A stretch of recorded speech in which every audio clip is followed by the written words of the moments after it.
سبيل الدموع سبيل مريح تنهد يا صاحي كي تستريح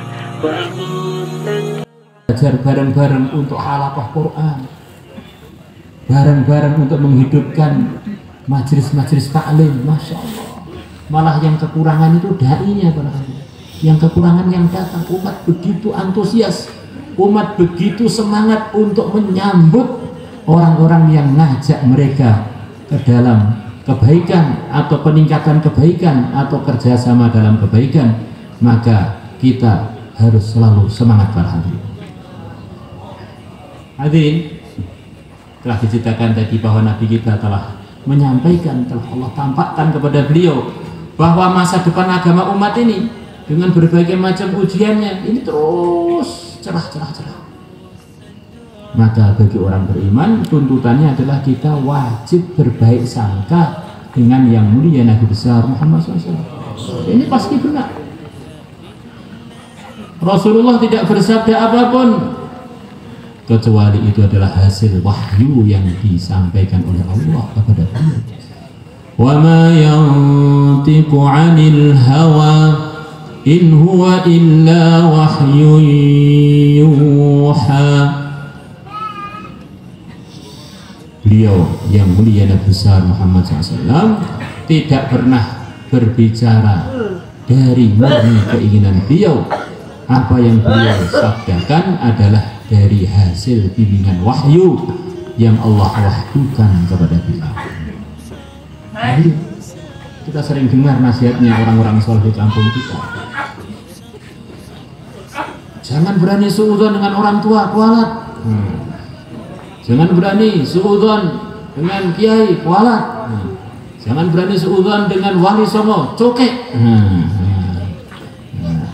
Jadi jamu mente malah lebih sengsara lagi. Jangan berani-berani buruk sangka kepada sahabat. Kamu perlu syahadat lagi kalau perlu. Jangan berani-berani suudzon kepada para anbiya. Itu fatwanya Subki. Kalau ada orang ngomong Nabi berbuat salah, orang ini perlu memperbaiki syahadatnya. Tingkatan-tingkatan. Bagaimana kalau orang suudzon dengan Sayyidul Anbiya? Wah, lebih parah lagi.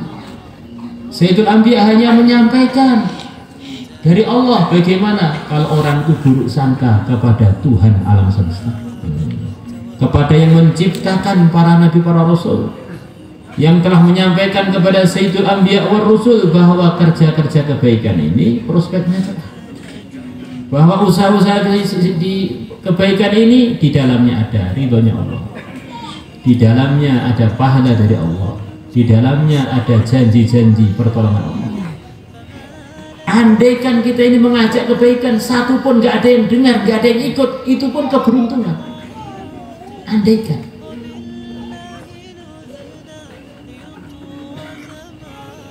Kebaikan itu para hadirin, kalau kita sampaikan kita untung. Yang mendengar mau dengar gak dengar tetap saja kita untung.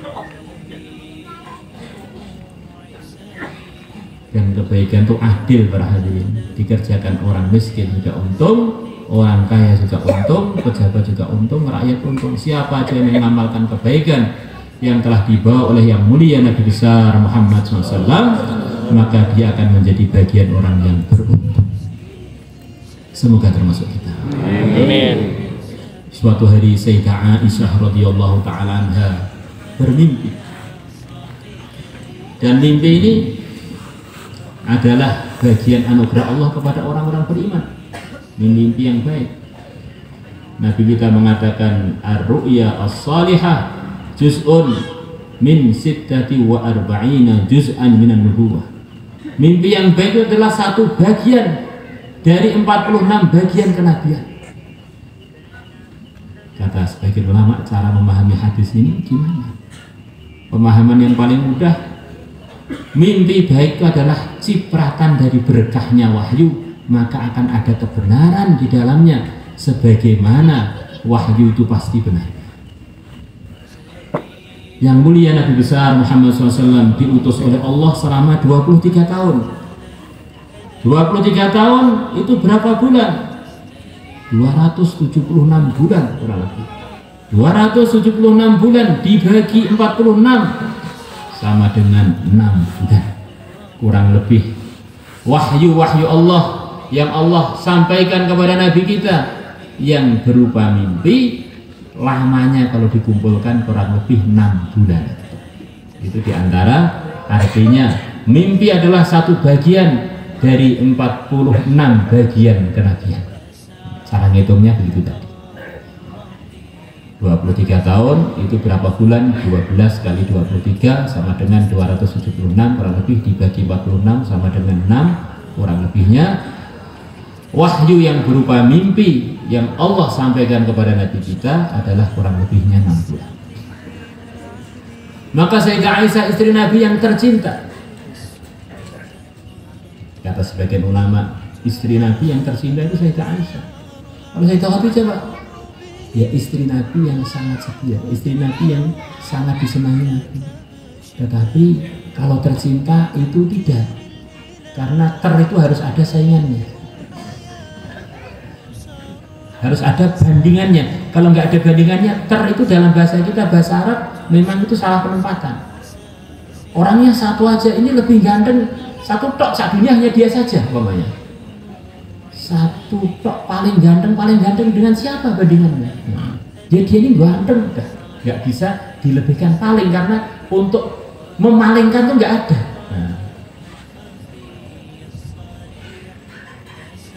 Nabi ditanya, siapa laki-laki yang paling kau cintai ya Rasulullah? Abu Bakar. Bandingannya banyak, ada Umar, Utsman, Ali, dan Radhiyallahu anhu. Siapa perempuan yang paling engkau cintai ya Rasulullah? Aisyah, putrinya Abu Bakar. Dan Nabi kita tidak akan cinta kecuali kepada yang baik. Kalau paling dicintai berarti yang paling jos, paling baik. Satu-satunya wanita yang dibela oleh Allah di dalam Al-Quran dengan 10 ayat berturut-turut hanya Sayyidah Aisyah, perempuan. Dalam surat An-Nur yang Quran pojok yang kedua, mulai awal pojok sampai akhir pojok. Innal ladzina ja'u bil ifki usbatum minkum la tahsabuhu syarran lakum bal huwa khairun lakum likulli imri'in minhum ma iktasaba minal itsm والذي تولى كبره منهم له عذاب عظيم. Beliau bilang pada ayahnya, wahai Abu Bakar, ayahku. Sayyidina Abu Bakar kita sering dengar, Abu Bakar. Siapa? Nama asli beliau itu siapa? Beliau asli namanya adalah Abdullah. Bapak beliau namanya Utsman, Abdullah ibn Utsman. Abu Quhafah aslinya adalah Utsman. Dia sendiri namanya Abdullah, dikunyai Abu Bakar, padahal beliau nggak punya putra atau putri yang namanya Bakar, bapaknya Bakar. Kenapa?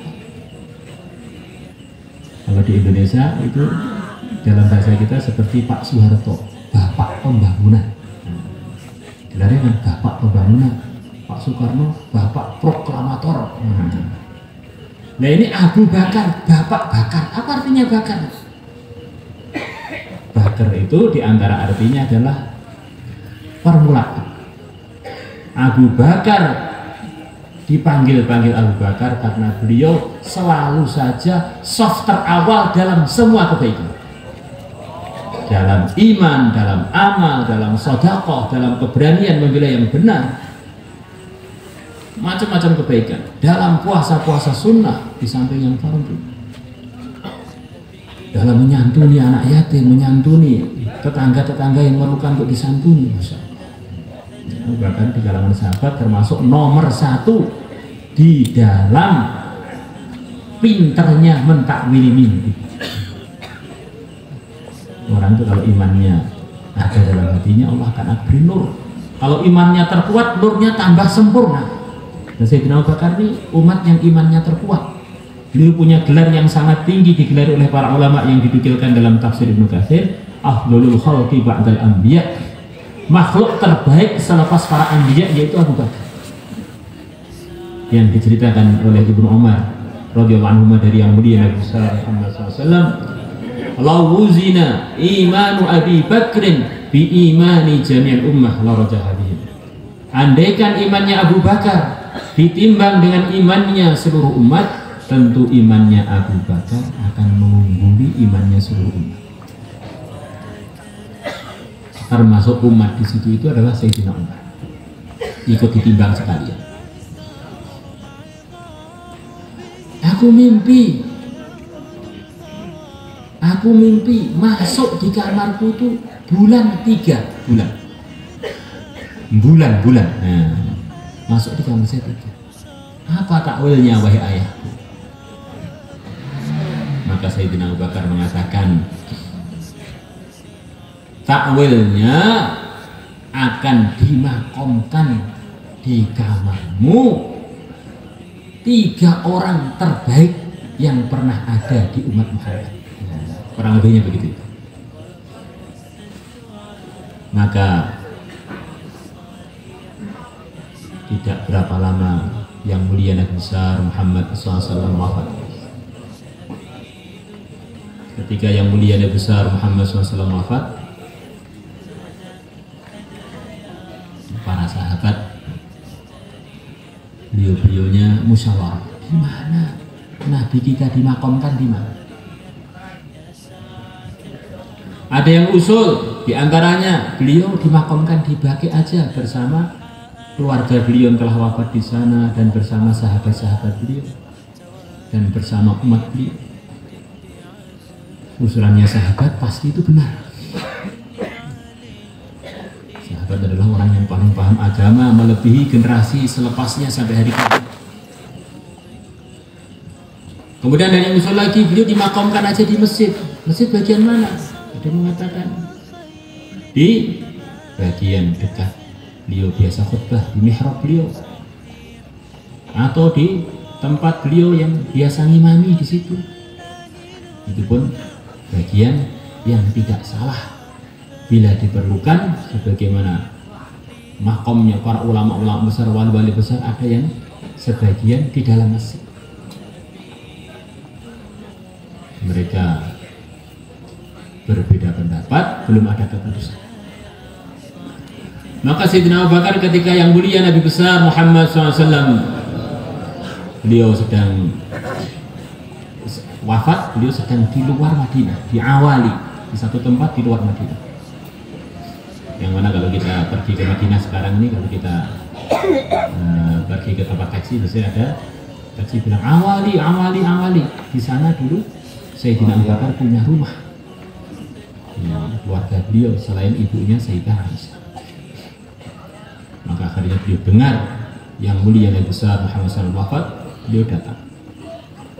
Beliau turun dari kudanya, melihat Nabi diselimuti dalam selimut beliau. Maka beliau buka dan beliau mencium Nabi sambil beliau menangis. Beliau mengatakan, "Tibta hayya wa mayyita ya Rasulullah," atau kama ja'a fil hadits. Engkau harum ya Rasulullah waktu engkau hidup dan selepas engkau wafat. Maka kata Ibnu Hajar radhiyallahu anhu rahimahullah, apa yang dikerjakan Sayyidina Abu Bakar di muka umum ini jadi satu sunnah. Kalau ada orang soleh wafat, maka kita disunahkan untuk mencium mukanya.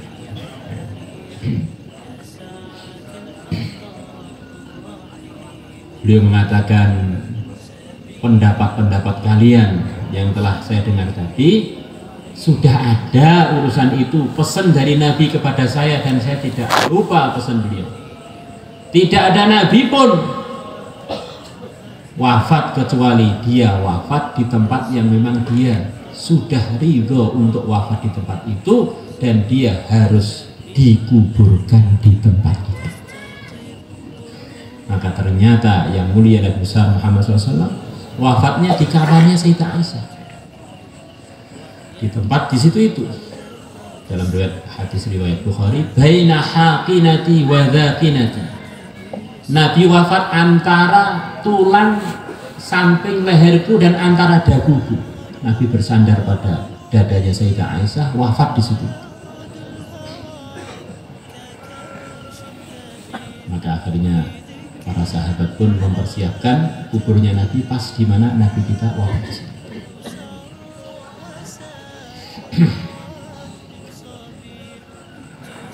Maka kemudian para sahabat bingung, bagaimana cara memandikan Nabi itu bagaimana? Maka tiba-tiba ada suara, mandikanlah Nabi kalian, tidak boleh bajunya dicopot, tetap bajunya biar terpakai oleh beliau. Ini diceritakan dalam hadis sahabat dan dalam kitab-kitab tarikh. Kata para ulama, ini adalah suaranya Nabi Khidir alaihissalam. Maka beliau dimandikan dalam kondisi beliau berpakaian. Setelah saya dimandikan, waktunya beliau disolatkan. Maka para sahabat mereka bingung, caranya gimana ini?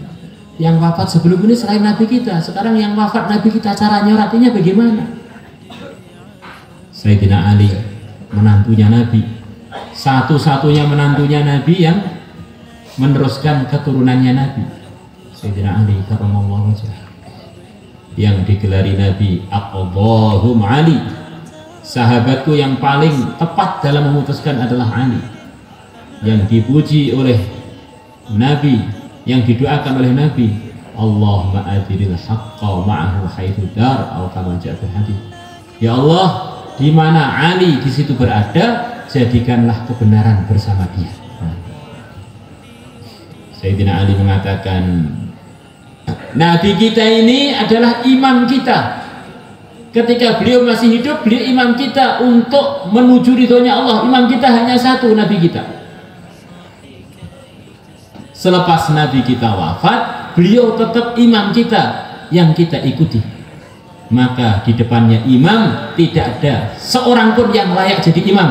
Maka Nabi tidak boleh ada seorang pun yang jadi imam sholat jenazah beliau. Kata Sayyidina Ali. Maka semuanya sholatnya pribadi-pribadi di depan imam, karena semuanya nggak boleh jadi imam di depan imam. Maka diceritakan di dalam hadis, yusalluna alaihi arsala, maka para sahabat mengsolati Nabi dengan bergantian, pribadi-pribadi bergantian. Tokoh-tokohnya Sayyidina Abu Bakar ganti Sayyidina, terus sampai akhirnya tibalah masa pengebumian beliau, dia dikebumikan.